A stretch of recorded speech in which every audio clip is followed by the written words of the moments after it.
Special guest.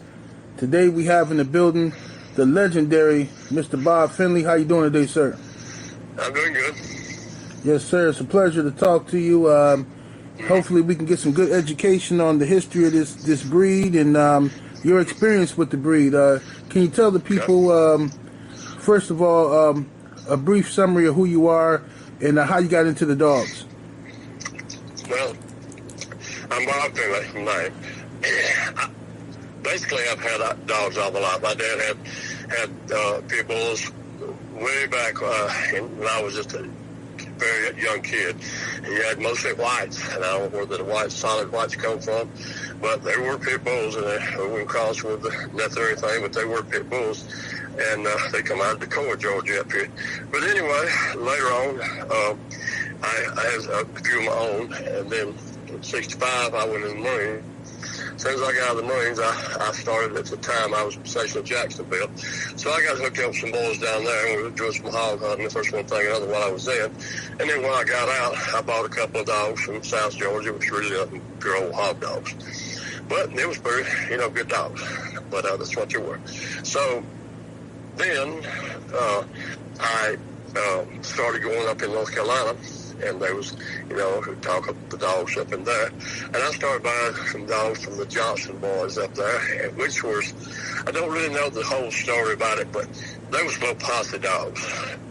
But the Johnson boys had them. Now, I don't know, it's been 50 years, so I don't remember whether they were just selling dogs for JR or there was their own line, but they were all the posse dogs. Right. And so that's how I did. And then Bo come up there, so a friend of mine, Huey Higgs, he called me and told me they had the Bo dog, and so I went up there and I bought him. That's how I got started. Yes, sir. Yes, sir. And what bloodlines did you run for the most part?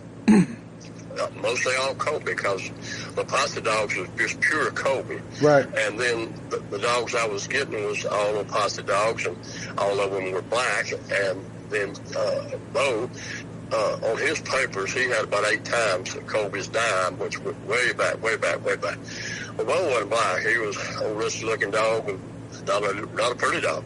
But, I mean, flop ears, black nose with black eyes. But he supposedly,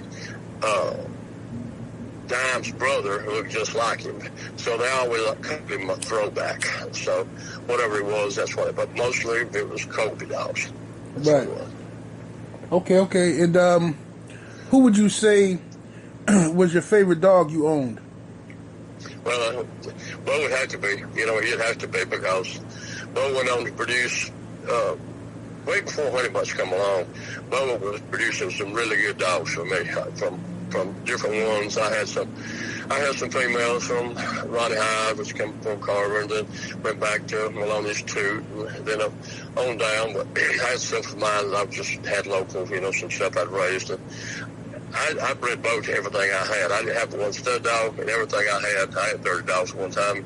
They was all related to Bo. So Bo was my dog, my stud dog, and old ball wax.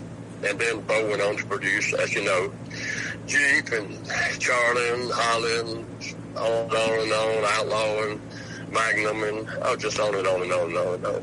So that's my favorite dog was Bo. Yes, sir. And how good was Bo? Like, can you tell us some stories on how you got Bo started and some of his matches in the beginning? Well, I won't go too much in detail about matches. Let's just say we was doing events or whatever. But they weren't really no starting to anything. I think it's a misconception about training. It's misconception about what to do and how to do. And a lot of these guys will tell you about a keep, how to get it, one in shape and everything. There's no such thing. It's just like me or you. Every animal on the face of the earth are different. And what you may do for one, you cannot do for another. I can look at food and gain weight. Some people eat a ton and won't gain an ounce. It's the same way with these dogs. So you can't, there's no such thing as a keep. There's no such thing as a work schedule because some of them work, some of them won't. I've had them just throw them on the treadmill on the table and want stuff, and they just sit there and have a good time and run all day long.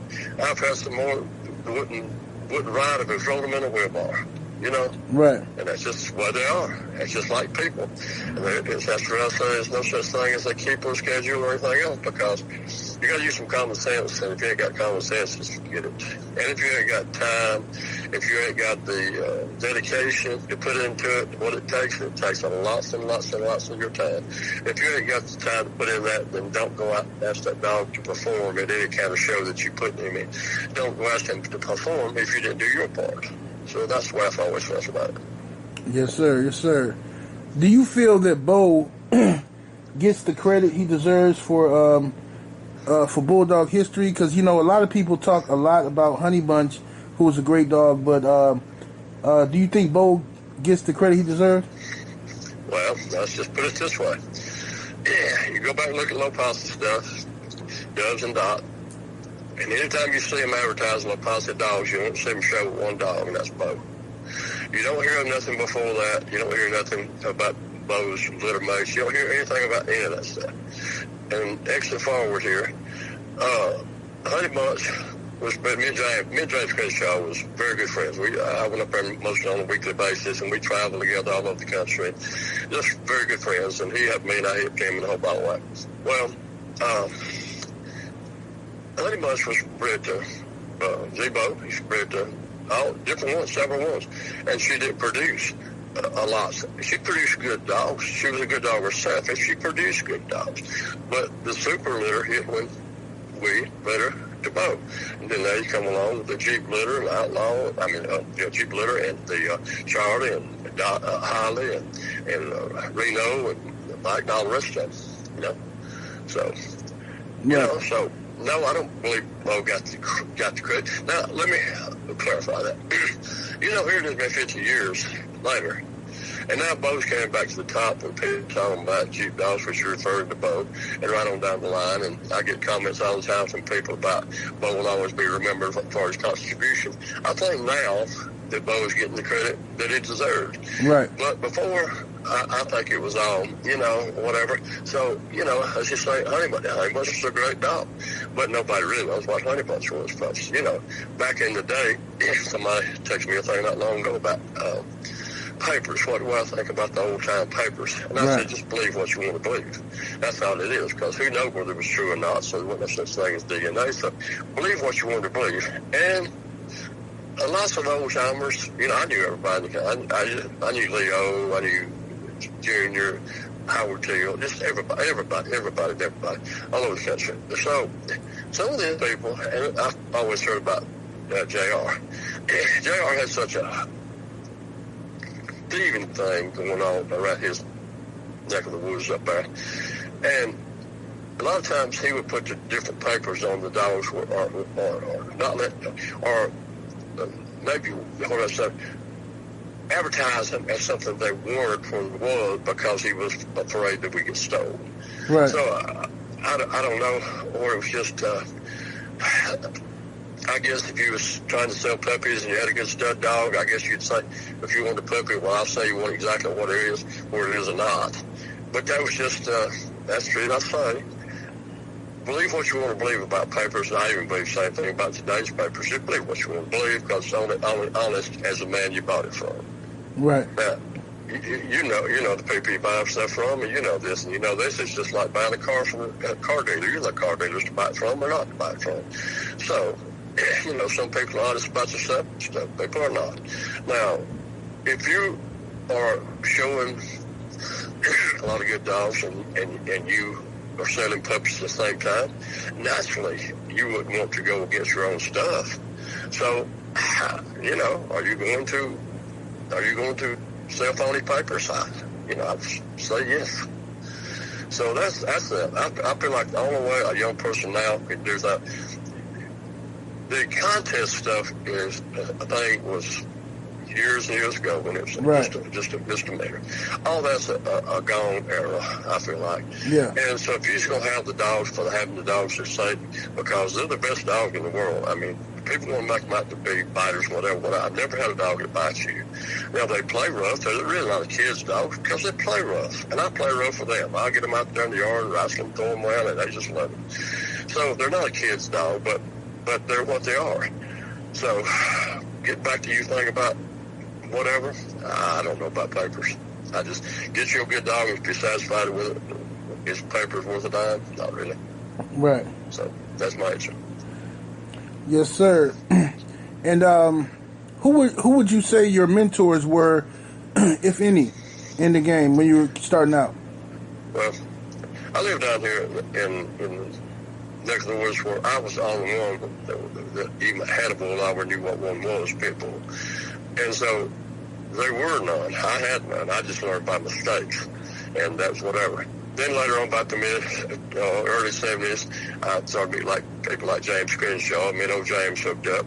James is a really good person. I consider James Crenshaw as being the best dog man has ever been, or ever will be. Because people don't know him, didn't realize the time and effort and everything else he would put in to his dogs.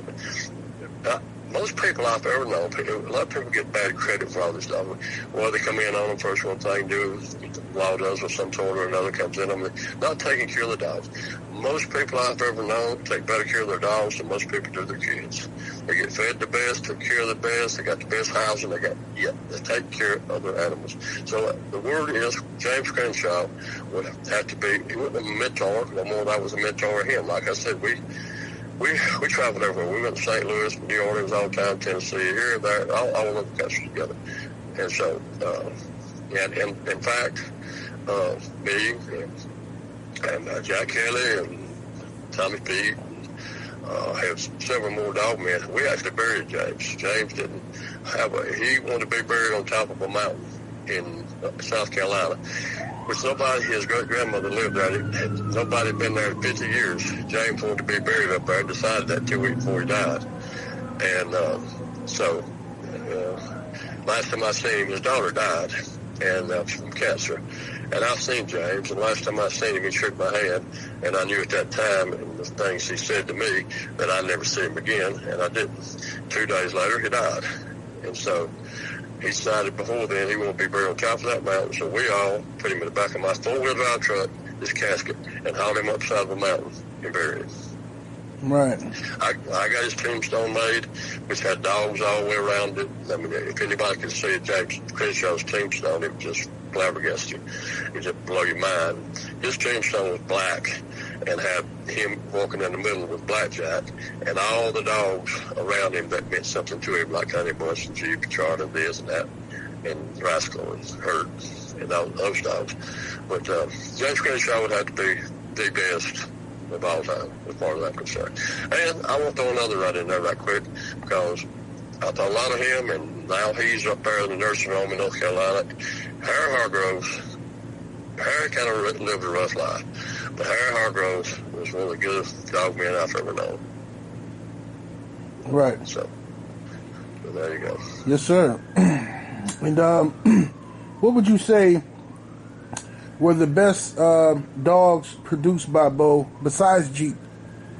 Well, now I take his word for it and everything, you know. I think probably Outlaw that Harry had, because Harry always said that Outlaw was better than any of the Jeep crowd and all that.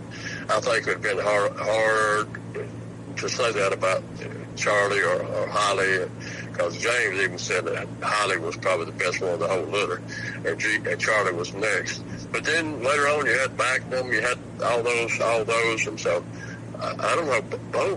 Bo produced so many good dogs that it's hard to say which one was best. I mean, you know, it's just impossible to say. I mean, that's what was the thing about Bo. I think more credit than Bo is, as far as Bo as being a performer. Bo was a producer. You could breed Bo's to most any sort of female, and she's gonna have good pups. It was just the way it was. And like I said before, long time before Honey Punch come into picture, I was getting really, really super hot dogs. Right. You know, bred to a lot of different females. You know. Right. Right. And I never sold a puppy in my life, so I wasn't in it to sell pups. So, a lot of things I didn't even keep papers on because I didn't need papers. I knew what it was, and I wouldn't sell no dogs. So that's it. And what older dogs I did get rid of, I gave them away. Gave them away to people I went with, personal thing, nothing, just personal pets. I don't believe in putting a dog down or for any reason. Even a sick dog. I had one a while back, about 15 years old. He was out of the old Blackjack, which was out of Bo, on down after Gator, all that. Probably the best dog there ever was. And he died right here in his yard. I fed him and fed him and fed him. He was going downhill. And I went out there one morning. He was laying there dead, but I didn't put him down. Don't believe in it. Right. So, because he knows what you're going to do to him. You carry that dog to the veterinarian, he knows what's going on. I'm not doing it to the dog that I've had all my life. If he's going to be put down, I'll be the one who puts him down. I'm not letting nobody else do it. Right. It don't happen that way, as far as I'm concerned. Yes, sir. And back in your day when you were active with the dogs, what would you say was the most important attribute for a bulldog to have? Stamina. Lots of people want to go, I don't know, just the other way, or any way you want to go. But I think it's just like any athlete. If you haven't got the stamina, let's just put it this way.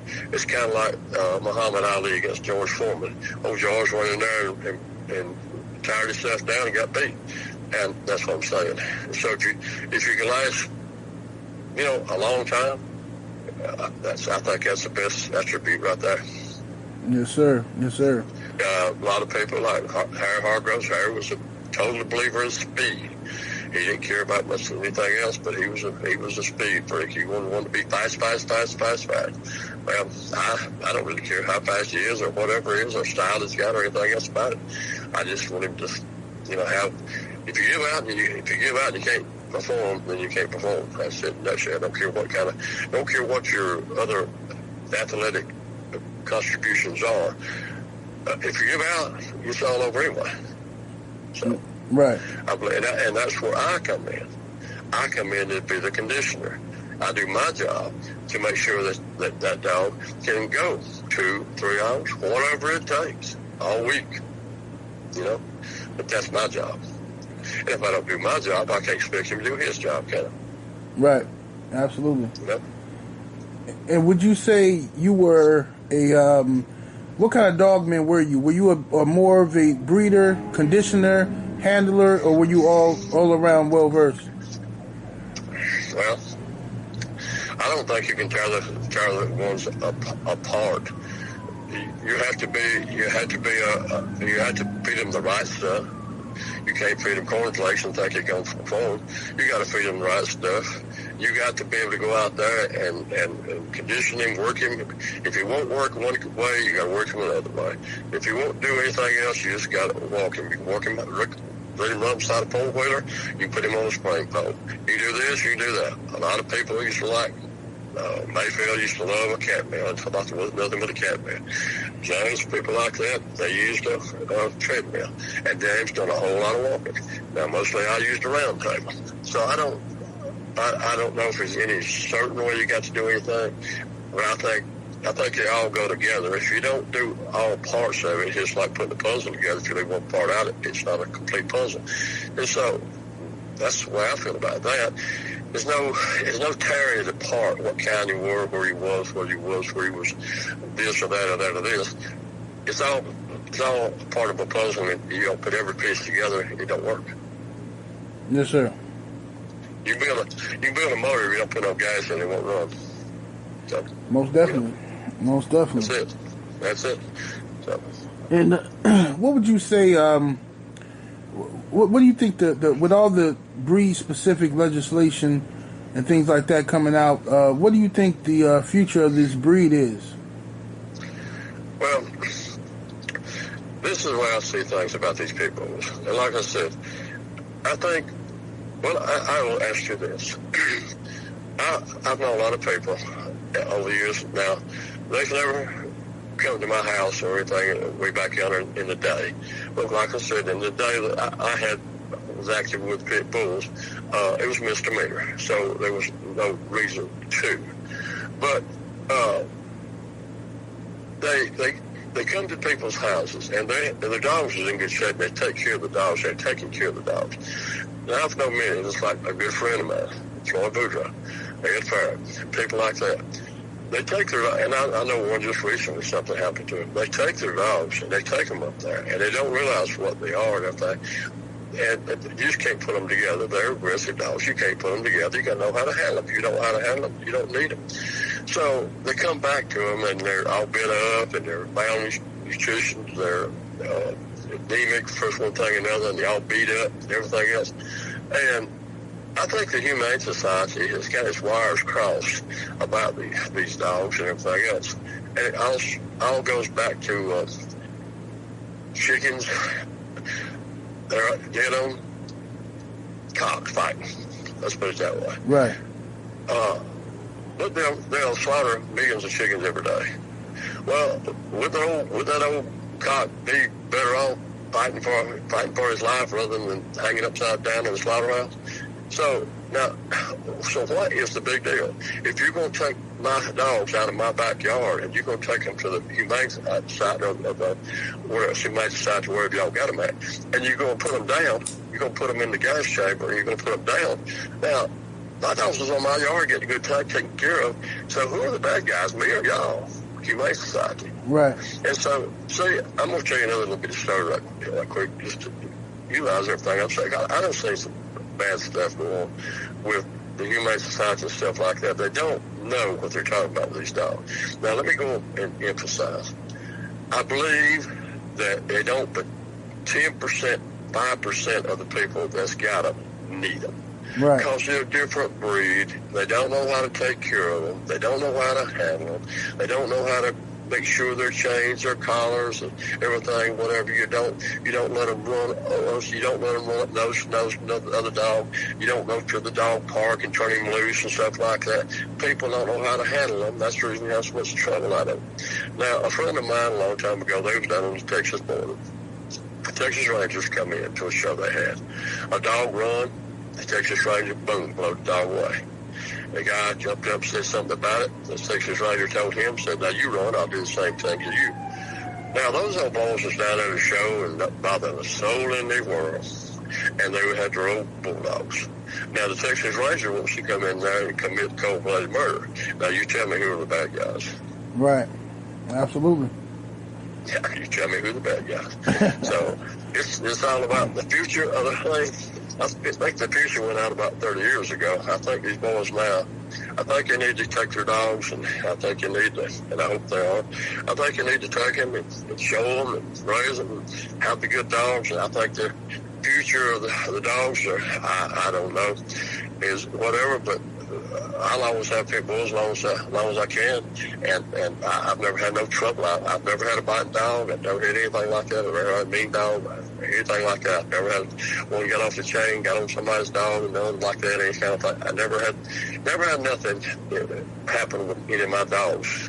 Right. I've had as many as anybody. So it's all about taking care of them. But I think the heyday of the pit bull went out 40 years ago. And I think the boys now that are playing with it are really running a risky game, really. Yes, it's indeed. There's a time in life to lay things down. There's a time in life to just to quit. I don't care what you're doing. You know, I'm not a avid, you know, like I told you, I was in service and all that kind of stuff and everything. I've never been no kind of pot smoker or anything like that. But as far as something like marijuana goes or something like that goes, I'm not against anything like that and everything, but they'll come in on people for any reason. If you got a little pods, you got a little of this, you got a bulldog, they won't take everything you got and throw you in jail, just like my friend Harry Hargrove I'm telling you about. Now, I'm going to be the first one to admit. Now, Harry was a little bit different. He was a pretty rough guy, and you had to know Harry. Harry wasn't just a he wasn't just a friendly type, whatever. If you didn't know Harry, just leave Harry alone, you know. But Harry went to jail when he was 78 years old. And now he's sitting up there in a nursing home. And I think the only reason he got out, I ain't never got the full story of it. I wouldn't say him. In fact, I talked to Harry last week, and he talked very coherently to me. But Harry's about 90, and see, I'm 76. And see, I knew people I knew, Leo Gennard, all them, they're folks been dead for 30 years now, and many of us left right. So that era, I mean, people like Baker Davis, they gone. Lester Hughes gone, Lonzo Prescott, all of them's gone. Howard Till. So, you know, I think the era went down when all those people went down. Right. I think it's, you know, but as far as the Bulldog goes, I think the stuff that they're doing now, the shows they're doing, the first one thing and another and everything, just keep it straight like that, and keep all the dope away, and show your dogs, and have your dogs fit, and don't let them have a mark on them, and stuff like that. I think the future is quite well for the dogs, but I don't think a set of papers going back to this or that or the dime anymore, because the dogs are used for show dogs, maybe some hog dogs or whatever. So, right. What does it take? What kind of papers you got to have show dogs? So, right. Yeah, and I think that's good. I think, you know, what you just said, I totally agree with. I think that the future of the breed is at stake, and I think a lot of people, the younger people who have the dogs now, very good dogs, they should go take them to ADBA shows and things like that, and different shows, and wall climbing, and you know, different hog hunting. You know, participate. I think that a lot of people get caught up in trying to prove that they're a real dog man and trying to live in the past, but that era is gone. You know.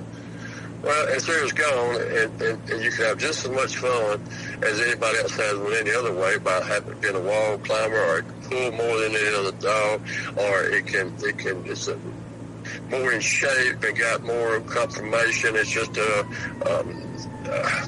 show dog. It's just a show dog. I mean, a private show dog is much as anybody else of anything. And then you don't risk losing your dog, losing your family, losing you happy assets, hiring lawyers, try to get out from other stuff, going to jail over it, stuff like that. I think the era of the Pitbull as it was in the 60s and 70s, back in that era, is the thing of the past, and I think you might as well accept it and have Pitbulls and enjoy them in another manner. That's simple as what you simply say. Yes, sir. And you can enjoy. You can take them and enjoy them. I mean, I just enjoy, whatever. Just being. I went to thing up to Tom Garner's a while back. Thoroughly enjoyed it. A lot of people was up there. Met a lot of people I ain't seen in a long time, and all the other people I met, they was just nice as they could be. And I mean, I'm gonna tell you, I guarantee you that thing when I went to Tom's with all those dog people up there, not a word. Cross words from nobody about nothing. Nicest bunch of people you ever want to meet in your life, and you won't go to many other events that way. You go to a ball game, there's fights and everything else. You go to a race car track, there's fights and everything else. But it wasn't none of this show. Right. Everybody got along. Everybody was just happy talking, enjoyed it. You know, and I think that's the whole thing about all this. If people will just open their eyes and look, most of these people that got pets and dogs and whatever, they're good folks. They're good people. Right. They take care of their animals and treat them just like they do their kids and stuff like that, and take care of them. They take care of their family and the whole ball of wax. And so I think people that are owning the dogs, it's a good sign that those are good people. You know, I think Humane Society need to back off from some of the stuff they do. And I think it's just like anything else. You get over-aggressive cops, and it's not good. Right. I think everybody will basically stay inside the law. But in turn, the law don't need to go outside the law, just try to convict me of something that really ain't done nothing. Right. You know? Yes, sir. That's it. So, I don't know. Yes, sir. Well, Mr. Finley, I want to thank you so much for your time. I'm not going to hold you too long, but thank you for your contribution to the breed. Thank you for the interview. And I'll stay in contact with you, sir. All right. Thank you very much. See you. See you later.